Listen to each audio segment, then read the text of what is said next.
You are checking after the yes with Sarah Jane. Hey, what's good, fam? You're like, what is she listening to? I've been watching these TikToks um, to Michael Jackson's You Rock My World, and the choreography is sick. And I guess once you watch one or two, like they keep showing up in your feed. And so now this song is stuck in my head. I would never get the choreography, but it is fi, as my kids say. But hi, it's me, Sarah Jane, with After the Yes. Thank you so much for joining me and coming back. We have a loaded one today, and I just jumped right in. How you doing? How are you? I'm rolling up my sleeves because we're about to get into the nitty gritty. All right, guys, but how are you? Wishing you a wonderful, peaceful, beautiful day and to make the most of it because it's not always sunshine, but you got to work with what you got. Okay, so yes, I'm rolling up my sleeves because we have a doozy today. And what I mean by doozy is not that it's like something super duper deep, but there's so many layers to it.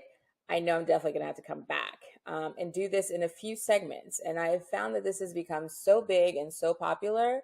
Not only am I gonna do a podcast, an introduction to Are You Ready to Take Flight? You ready to take off? I'm talking about destination weddings. So not only am I going to do this in layers, I'm going to start off with like the basics today, but I'm going to feature a couple or two that are in the process of planning their destination wedding or had their destination wedding.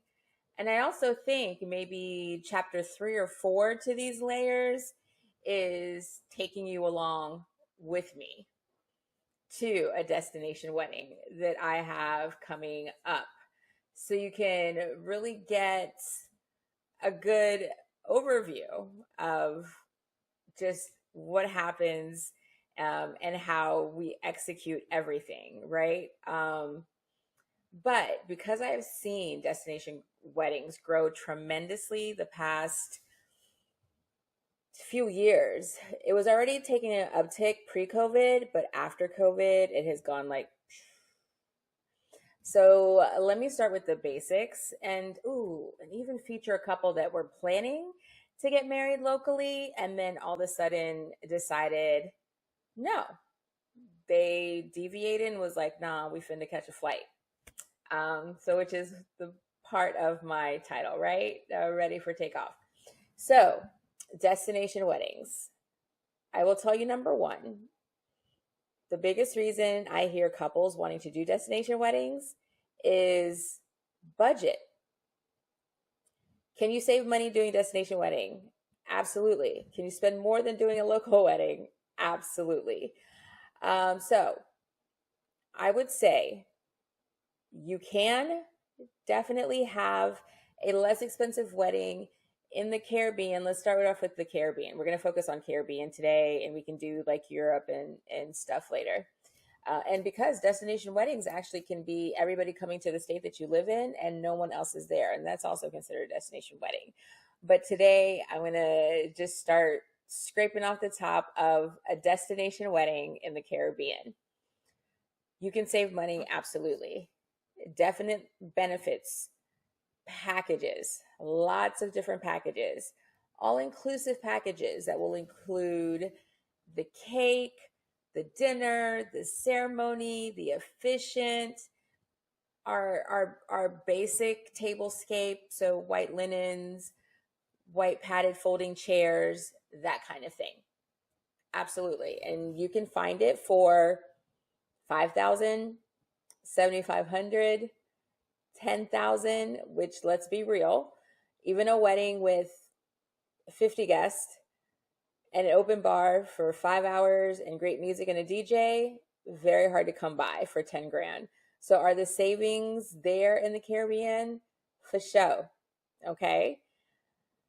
So how does it even come to be? Outside of just budget, before I say how does it come to be?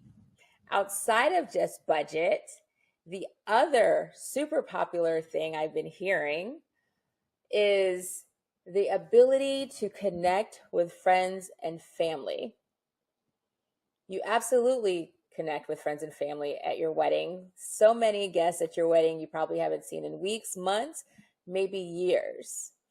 And 5 hours between your ceremony, cocktail hour, and reception is very difficult to catch up with 100 people and still celebrate the two of you, right? Like it's your wedding day. And so you want to be on the dance floor and have, these slow dances and finish taking all the pictures your heart's desire. And at what point do you connect with everyone that traveled to see you to give you a squeeze? They want to take selfies, ussies. It's very difficult, and I have had logistic conversations with couples about how many minutes to spend at each table and with each group at each table, so they acknowledge their friends and family effort but still try to have this one-on-one time. So the other top reason is so we can connect with our friends and family. And the biggest reason is why you can have more time to connect with your friends and family is because it's over an extended period of time. We're not trying to shove it in 5 hours. We have a few days because no one's flying, no one's booking a ticket for a 6 hour event. Most destination weddings are over 3 days. The destination weddings that I do, they are usually sold in 3 night packages to guests, at least in the group room block.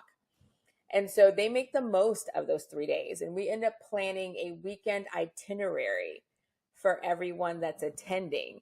So before that 5 hour time period, there's a welcome party, a meet and greet, and then rehearsal dinner. A lot of times we open rehearsal dinner to everyone and not just those that are in the wedding, like the bridal party and immediate family.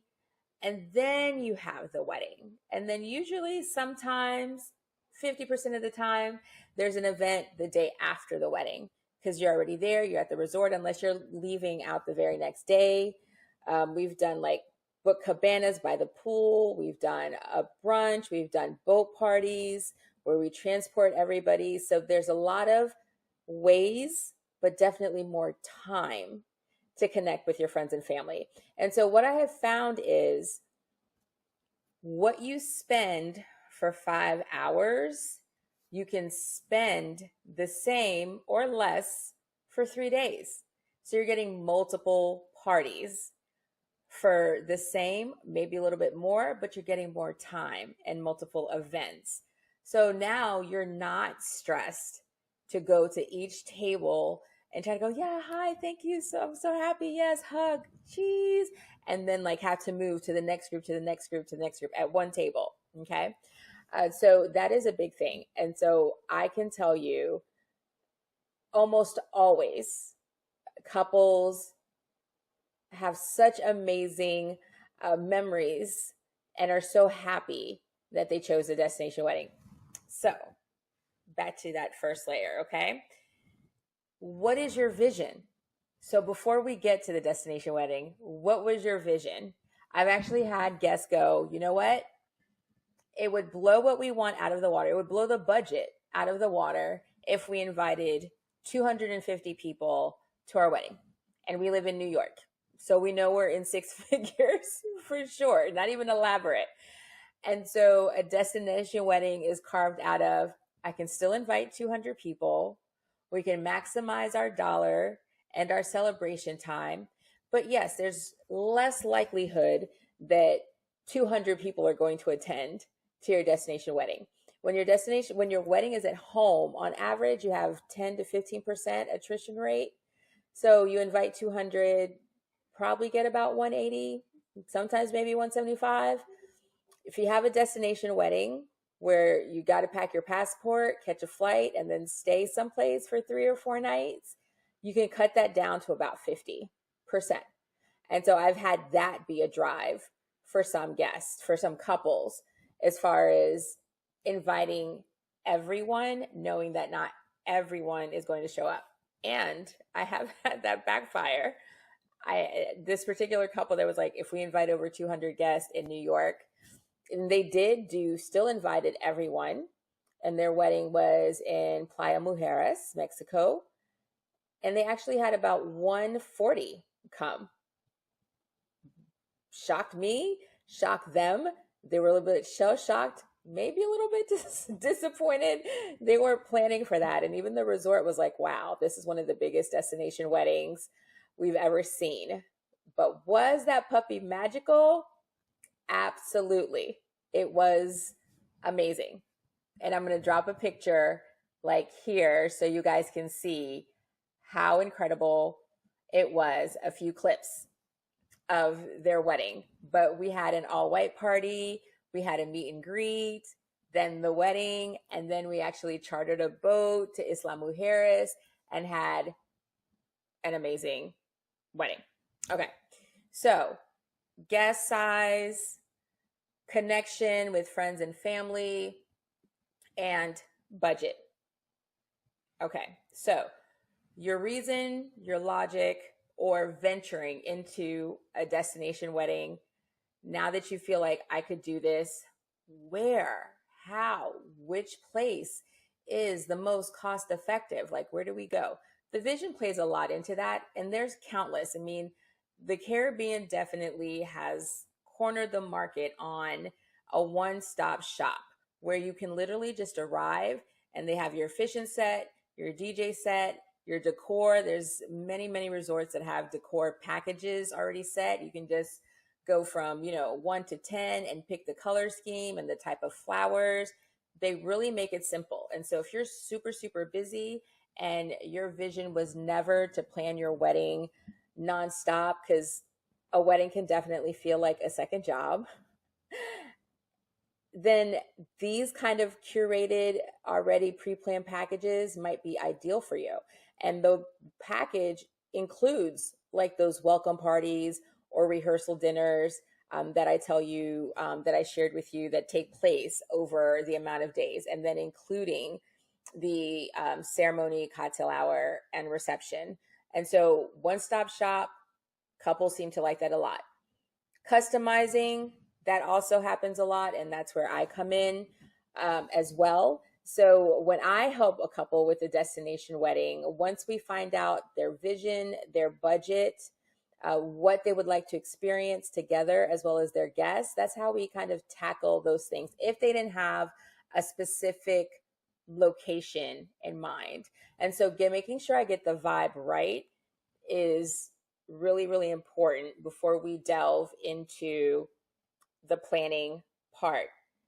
I have spent sometimes 3, 4, 5 months finding the right country and then the right venue before we even get into planning. So it's taken 18 months, sometimes 12 months or more. Okay, we're doing a destination wedding where maybe Barbados was your favorite. That was the first getaway vacation that you guys had. So let's do Barbados. Okay, great. We're looking for Barbados for 70 people. Okay, great. We go from there. Does it match the vibe? Does it match the mood? How does it work with budget? What all comes in the package? How much can we customize that package? Add-ons. I can't tell you the last time I did a wedding. I can. August 2023. We took the package as is and did not do anything else to that package. And it was still like beautiful and gorgeous. They wanted to focus on the resort, doing a lot of things together on the resort. So there was a meet and greet and a gathering before, but we did not add more elaborate centerpieces. So what that package provided, that's what we went with. And everyone had an amazing time, great food. Good thing about all-inclusive weddings destination is it's not open bar just for the wedding. It's open bar from the time that you get there till the time that you leave. And I think their wedding package actually was about $5,000 for about 25 people. Yeah. Yeah. So we chose Barbados. Let's say Barbados. Okay. We want to find a venue that has a nice package that's going to be in budget.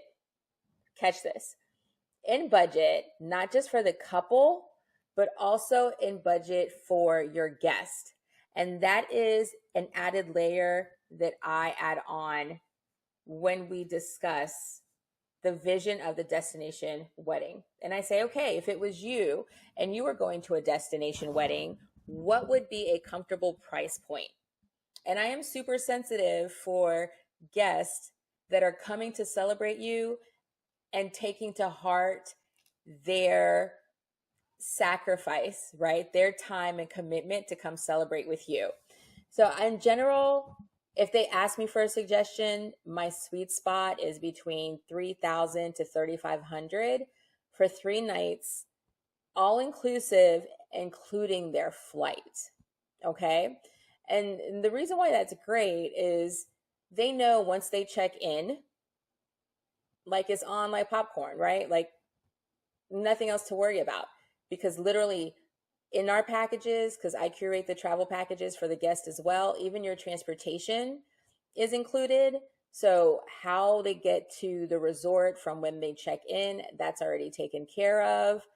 Everything is already done. So outside of gratuities to give to like your bellman and the servers in the various restaurants, none of them required. It's just nice. You get wonderful service and you like to reward people for that. But nothing that's even required. You don't get a check. You don't get a tab to sign for or anything. They don't even like they ask you your room number when you arrive to said restaurant, etc. But you're not getting a tab. Majority of them, you don't even have to wear a bracelet to identify yourself. They just get to know you, which is really nice. But the budget for your guest as well, because you want to take that into consideration.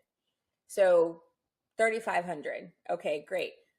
Where can we find that has the mood and look that you want and will fit the budget of your guest? And from there, that's how we start looking at options and resorts. And I don't know why, like I'm stuck on the number 3. And if I have any of my clients watching, they're going to laugh at me. I like to give suggestions in threes, 3 at a time, 3 photographer referrals, 3 venue referrals. So we're going to start at 3. And I like to chat it out, give them all the information. How far is it from the airport? How long is it going to take? I even think about things like where they choose, how difficult is it to get to? Some places out of New York, you can fly direct to Barbados, no problem. Miami, no problem. But if it's not a major like hub, do your guests want to deal with long connections, long flights? Where's the majority of your family coming from, friends and family? I want to take care of and put all of that on the table so I can take care of any like anxiety or any details that we need to consider where our location is going to be. Okay. And so in the embarkation of destination wedding planning, we're deciding our top 3 things of why we want to do that. What is our main objective? What is our main goal? What would we like to accomplish after said celebration? And then that helps guide you to the next step. Now, which is the venue. We decided the budget for you guys. We decided the budget for your guest, right?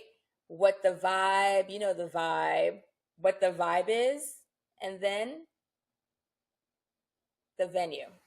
Let me tell you what, I'm going to have to sip on this.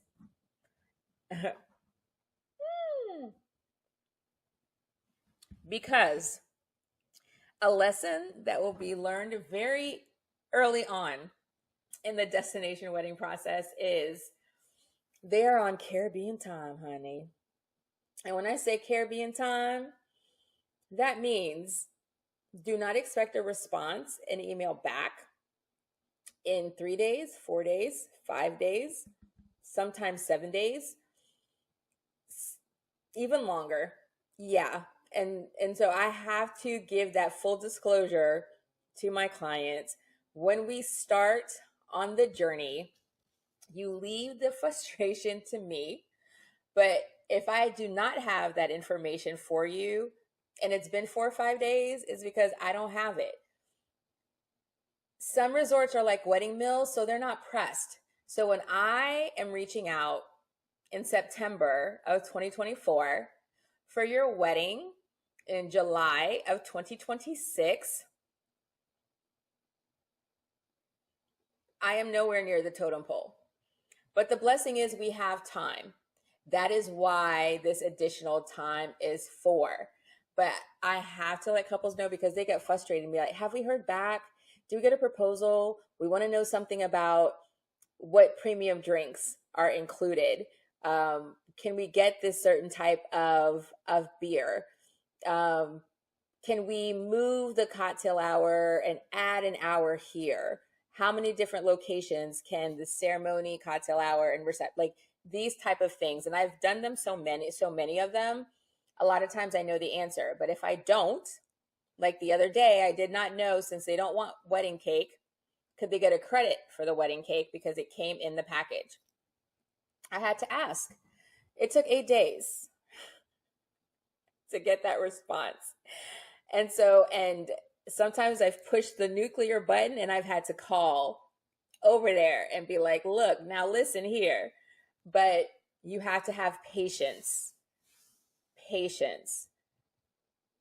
to understand it's not what we're used to at home in the US when dealing with venues and vendors. They're just on a different time, honey. So if you understand that Caribbean time is the time that you're working with, you will save yourself any stress and anxiety. So back to why I like three. I like to find three that match what the couple's looking for, that match all the parameters that I've covered. And then we start talking about the details.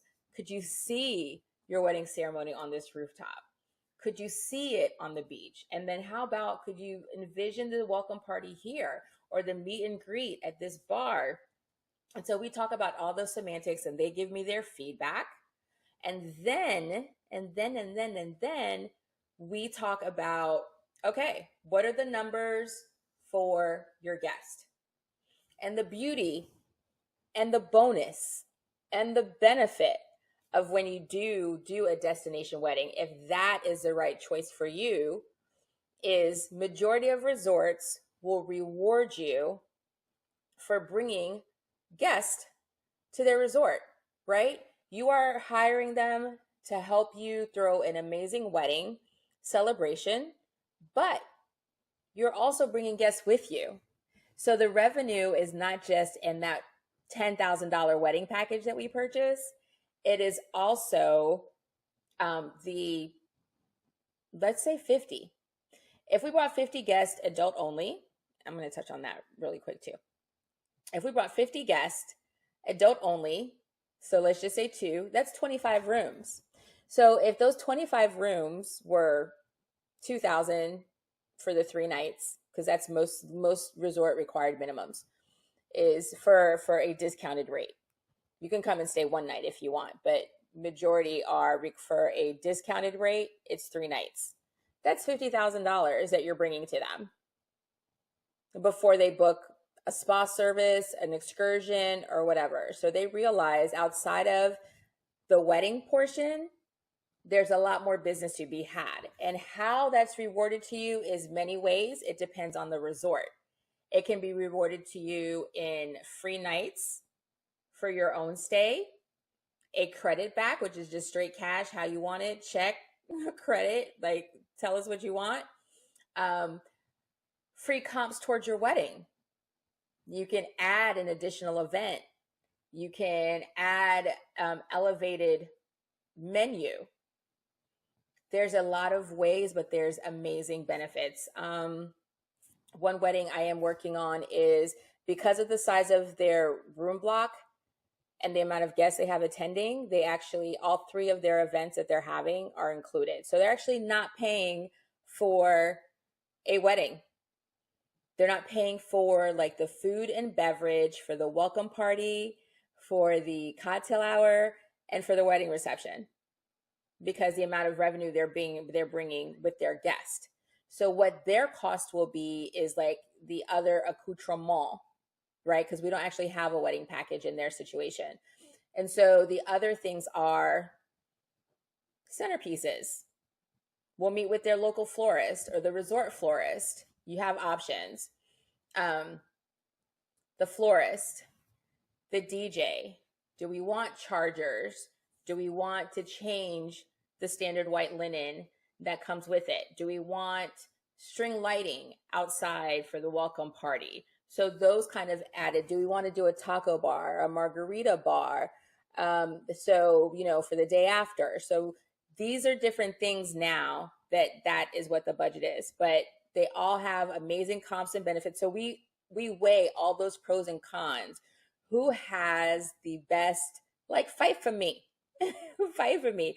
Who has the best package that fits your vision and budget for yourselves and for your guests? Now, I said I was going to come back to it. Adult only resorts, super duper popular. Are you going to ruffle some feathers? Absolutely. But let me tell you what I say to every couple. It's about you, boo-boo. Honestly, I love and want for guests and couples, not really guests, because you're celebrating the couple, but I really, really want for couples to look back at their wedding 2 years, 5 years, 10 years later and go, that's exactly what we wanted.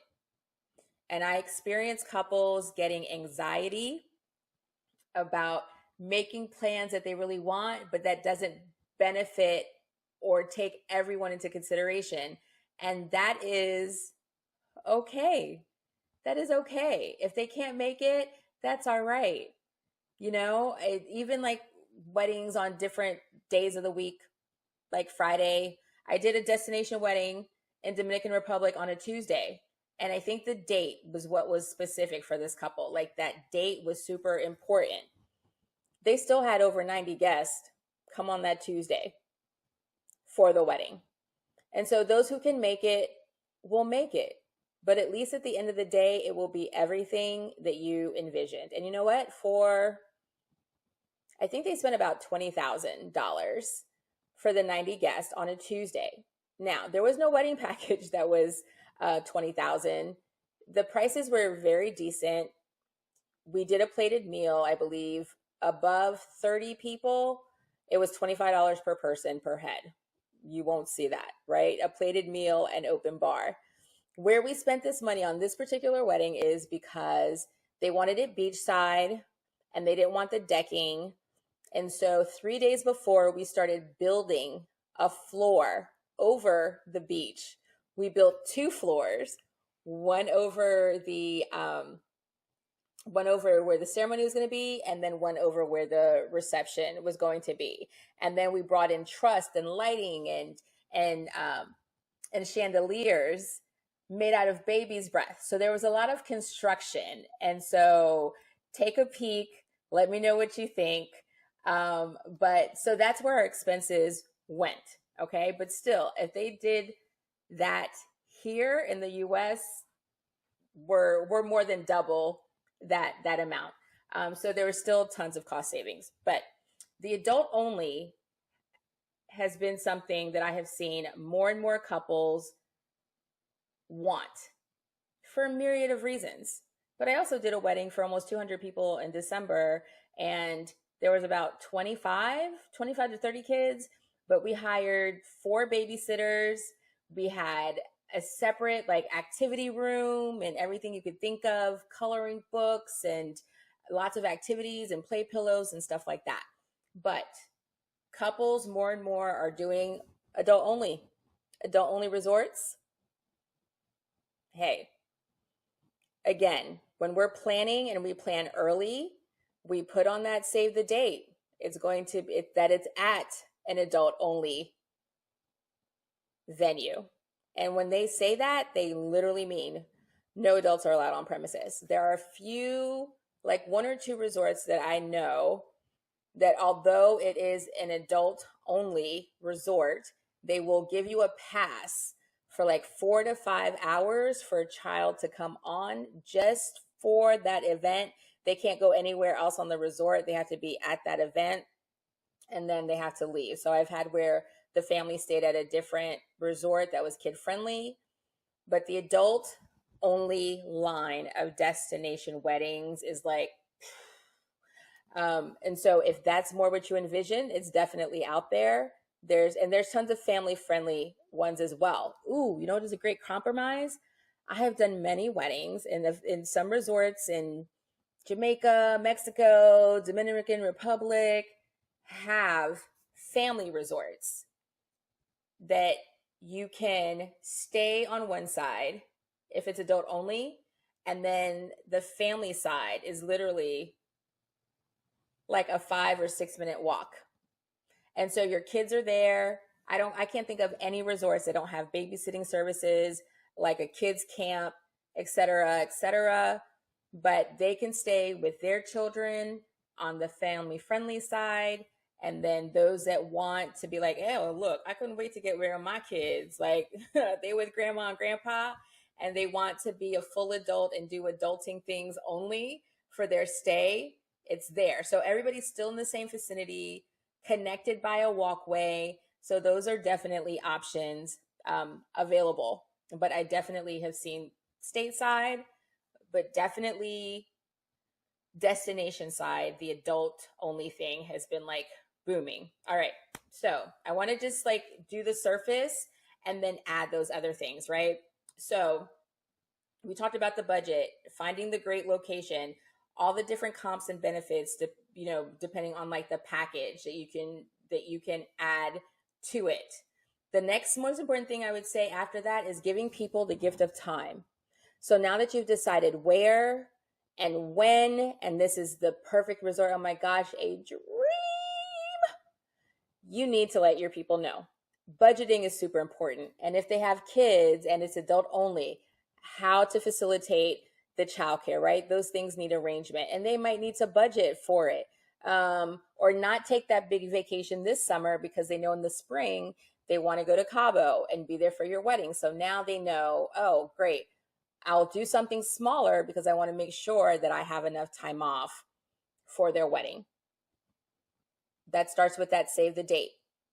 And so I will say we have all the necessary tools and we know exactly what's going on. So now for that destination wedding, and yes, it's still 15 months away, but I promise you that benefits the guests and they are appreciative of sending that save the date and say, ready for takeoff?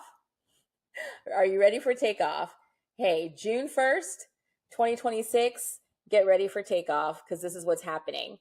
And then we send them a link. And on that link is your wedding website that's going to say 3-day wedding celebration. So they know that there's more in store besides just the ceremony and the reception. And you can just do a light breakdown. So if you put the 3 days, that gives them like, the know, but you don't have to have every detail figured out and every location figured out when you send out the save the date and when you create your wedding website.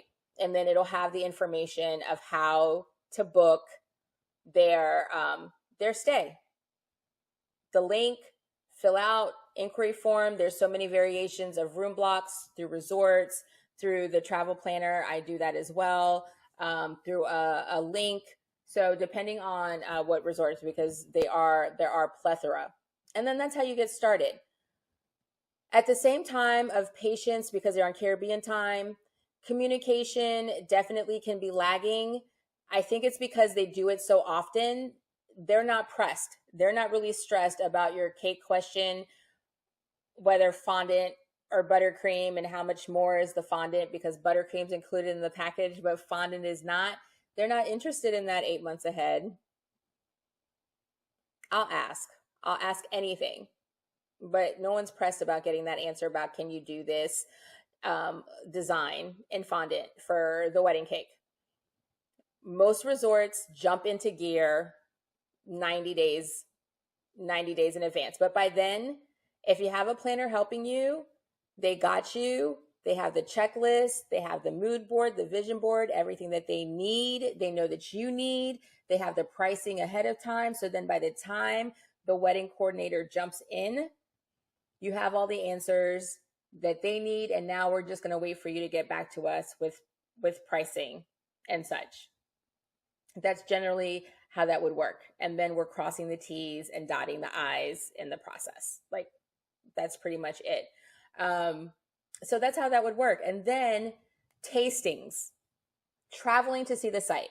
50% of my guests, clients, I keep saying guests, 50% of my couples, they go and check out the resort. They're booking it on videos and brochures and IG, like what they see on social and whatnot. But then at some point in the process, and resorts are really great on giving you a great discount. We call it a site visit, love at first sight.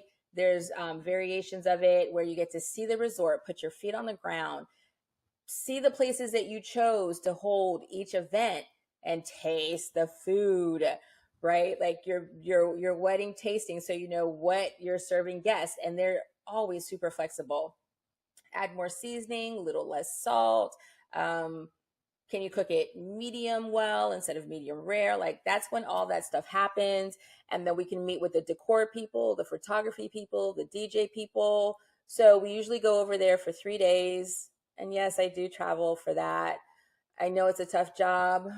Feel sorry for me. But yes, we go do the tour and make all the key decisions at that time. And so at least you know, like there's no surprises when you arrive, because you got to put your feet on the resort and you were an integral part in making all the decisions. Because honestly, when you arrive, say 5 or 6 days before your ceremony, there's really not that much time to digest everything. And sometimes that we can't get everything done. And thank God for video meetings and teams and stuff like that.